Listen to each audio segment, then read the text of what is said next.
Prime debate में आपका स्वागत है। जुलाई 2009 में unique identity and development authority of India ने हर भारतीय को एक पहचान देने का बीड़ा उठाया। इस प्रोजेक्ट के तहत हर व्यक्ति का बायोमीट्रिक डेटा इकट्ठा कर उन्हें आधार कार्ड मुहैया कराए जा रहे हैं, लेकिन कुछ लोगों का मानना है कि ये परियोजना राष्ट्रीय और व्यक्तिगत सुरक्षा के लिहाज से खतरनाक साबित हो सकती है। इस हकीकत से सभी वाकिफ हैं कि हर इंसान की उंगलियों के निशान अलग होते हैं। इस तथ्य को आधार बनाकर आधार कार्ड बनाने का काम शुरू किया गया। Unique identity and development authority of India ने देश भर के हर नागरिक को अलग पहचान देने का जिम्मा उठाया।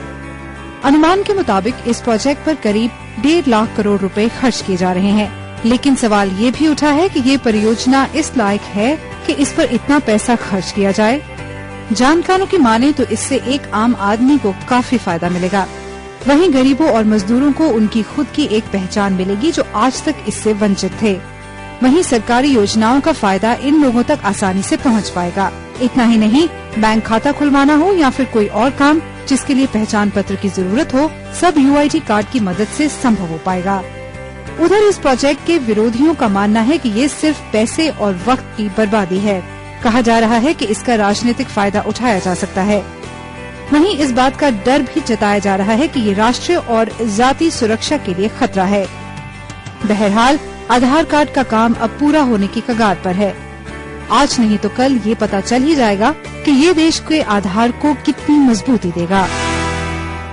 क्या आधार परियोजना एक कारगर परियोजना है? जानते हैं हमारे मेहमानों से। हमारे साथ स्टूडियो में मौजूद हैं गोपाल कृष्णा, जो citizens forum for civil liberties के सदस्य हैं, और उनका मानना है कि यूनिक आइडेंटिफिकेशन नंबर प्रोजेक्ट या आधार प्रोजेक्ट हमारे मूलभूत अधिकारों का हनन करते हैं और इस परियोजना को बंद कर दिया जाना चाहिए।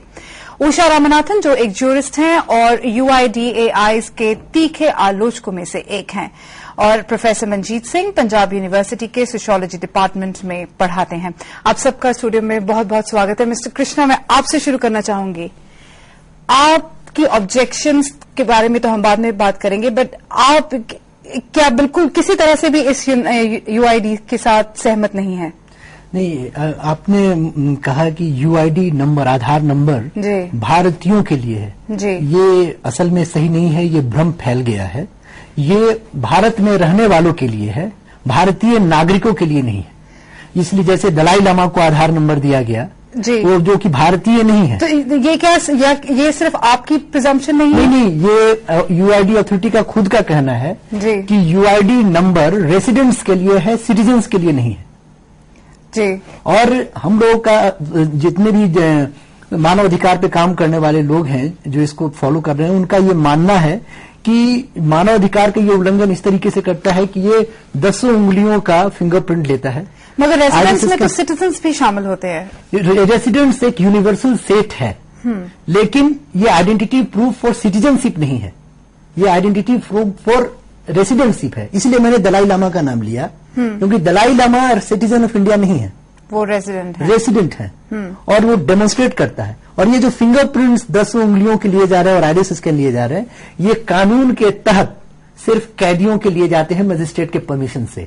ये पूरे देशवासियों को जो यूनिवर्सल सेट है उसमें नागरिक भी आते हैं, कैदियों से भी बदतर ट्रीट कर रहा है आधार नंबर। इसलिए हम लोग इसका आप सिर्फ इसका तरीका जो आप कह रहे हैं वो आपको सही नहीं लग रहा, क्योंकि आप इसको आज से 20 या 50 साल पहले की जो प्रथा है आप उसके साथ उसको कंपेयर कर रहे हैं। नहीं, आज भी प्रिजनर आइडेंटिफिकेशन के लिए वही कानून इस्तेमाल किया जाता है, जिसके तहत उनको आइडेंटिफाई किया जाता है उनके मेजरमेंट्स लेकर के। इनफैक्ट रेसिडेंट्स को और सिटीजन्स को वर्स्ट ट्रीटमेंट दिया जा रहा है, क्योंकि जब प्रिजनर कैदी को छोड़ दिया जाता है तब उनका रिकॉर्ड बायोमेट्रिक फिंगरप्रिंट्स डिस्ट्रॉय करना होता है। ऑथेंटिक डेटा कलेक्ट करने के लिए आपको नहीं लगता कि बायोमेट्रिक इसकी डेटा की जरूरत है? कैदियों के लिए जरूरत है, और जब वो रिहा हो जाए तो उसको डिस्ट्रॉय करने का प्रावधान सही है। नहीं, हम इसी बात से शुरू करते हैं कि आपके हिसाब से ये सिटीजन्स के लिए क्यों नहीं है?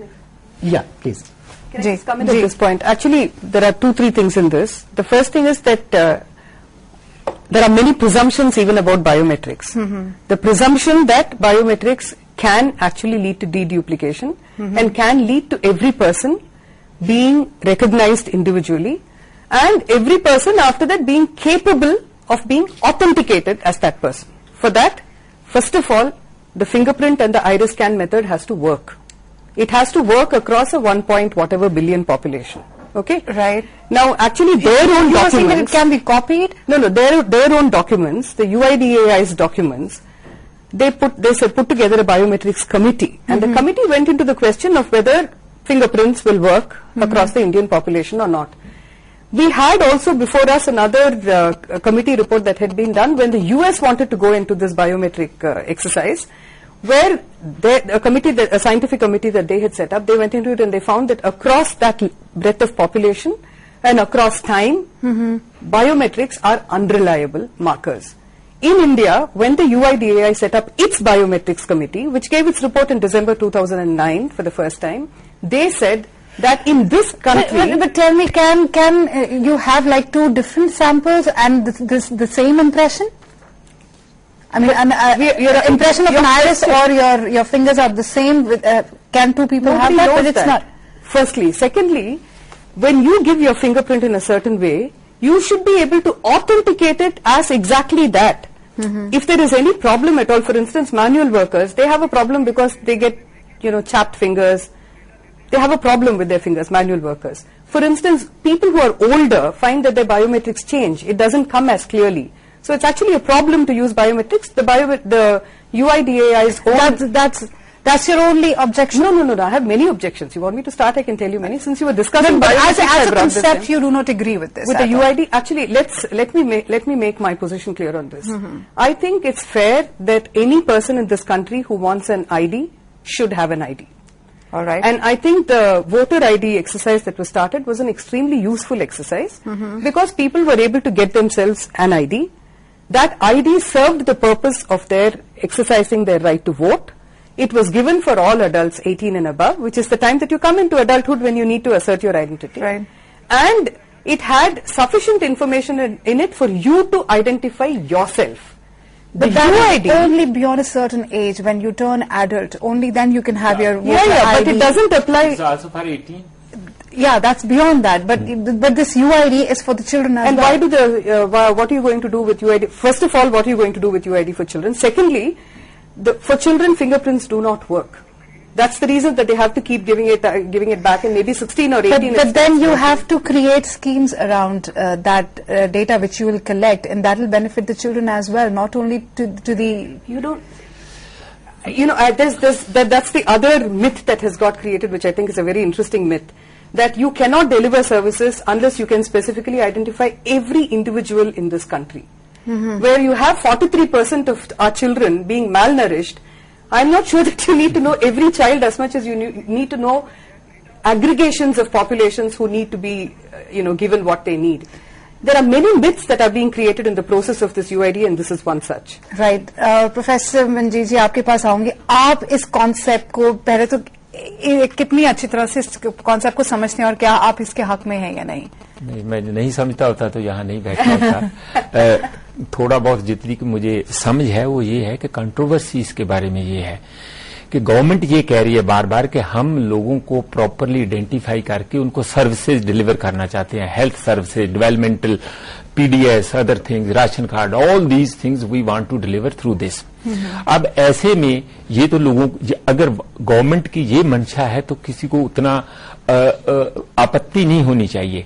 लेकिन दुख ये होता है कि जब इतनी बड़ी इंफॉर्मेशन, 120 करोड़ लोगों की इंफॉर्मेशन सेंट्रलाइज होएगी, डिटेल, अगर वो दूसरा कंट्री ले जाता है जिसके बहुत पॉसिबिलिटी होती है, नेशनल सिक्योरिटी के पर्पज से बिल्कुल हो सकता है. इसीलिए एक तो ये है. दूसरा कि लोगों की एक वैसे भी ऑटोनॉमी होती है. आप हर आदमी के गले में एक पट्टा डाल दोगे तो जहां मर्जी उसको पकड़ लो, तो ये उनकी ऑटोनॉमी के करना भी तो हमारी ही कंट्री की और हमारी ही सरकार की जिम्मेदारी. हम ऐसे कैसे इसको किसी के हाथों में दे सकते हैं? मैं चाहता हूं कि ये सरकारें हमारी ही होती, वो हमारी तो है formally, in the formal sense, in constitutional sense.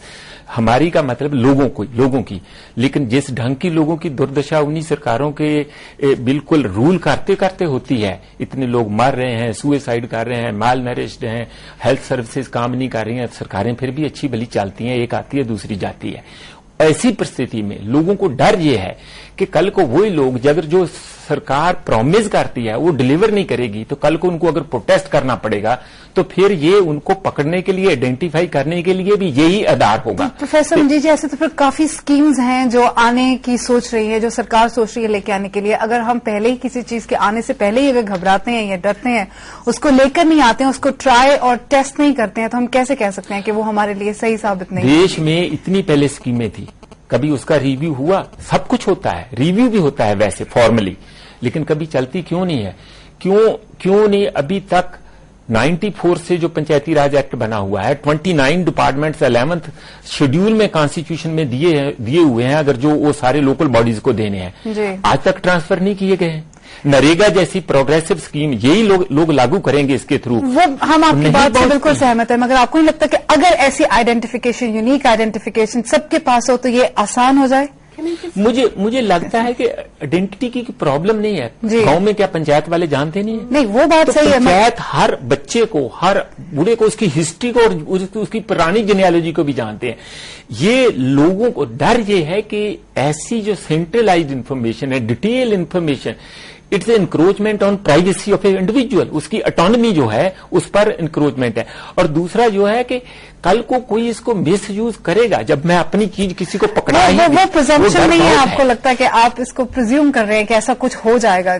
नहीं, क्यों नहीं? प्रिज्यूम की बात नहीं है। देखिए 209 डिस्ट्रिक्ट हैं इस वेले हिंदुस्तान के, यहाँ नक्सलाइट्स, जहां नक्सलाइट्स इस वक्त सरगर्म है।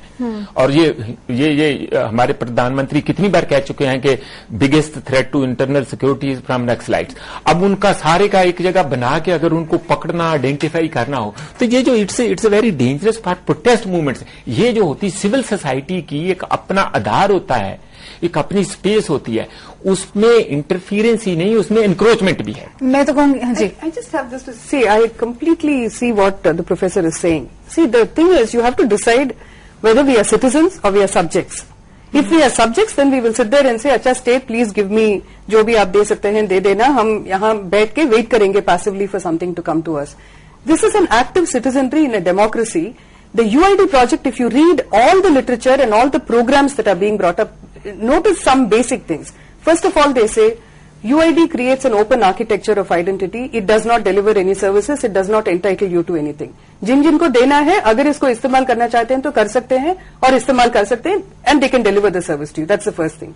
Second thing, they say ये voluntary है, अगर लेना है तो ले लो, नहीं तो कोई बात नहीं. If you have other identities, that's okay. फिर कहते हैं कि नहीं, इसको compulsory नहीं लोगे तो you will not get. So when they started the project, they said this will facilitate your getting services. Today they are saying if you don't take this, we will not give you the service. Right. You can already see that they are making subjects out of us, saying that it is a threat that's being held out today. Ji. No, you see, my position fundamentally is this: when a state starts saying that I am going to punish you for not parting with your information to me, that state has to be put on the questioning block. All right, we agree. What you are saying, we absolutely agree with this. But ऐसे भी हमारे देश में maximum citizens ऐसे होंगे जिनके पास passport नहीं होगा, जिनके पास अपना बैंक अकाउंट नहीं होगा, जिनके पास ड्राइविंग लाइसेंस नहीं होगा, राशन कार्ड नहीं होगा, तो उनके लिए क्या? Can I tell you another difference between, say, the voter ID and the UID? The voter ID is an identity. Right. The UID is an identifier. And you know the difference? In the UID, when somebody wants to authenticate you, they will say, give me your fingerprint and I will check whether, you say you are who you are and you say this is your name and this is your address. I will check if you are the person or not. I can't assert my identity through it. You can verify my identity through it. It doesn't give power to the poor person. It allows people to dictate how the poor will or will not be recognized. But identity तो जो voter ID अपना present कर रहा है उसकी भी check होगी? No, that's the card that you have there, which I carry with me and I show. यहाँ it's not a card. You're identified through your biometrics. Right. That is what, and also remember this, that apart from it being a very bad project in terms of civil liberties and in terms of holding electronic databases that are going to be across all manner of services through convergence, apart from all of this,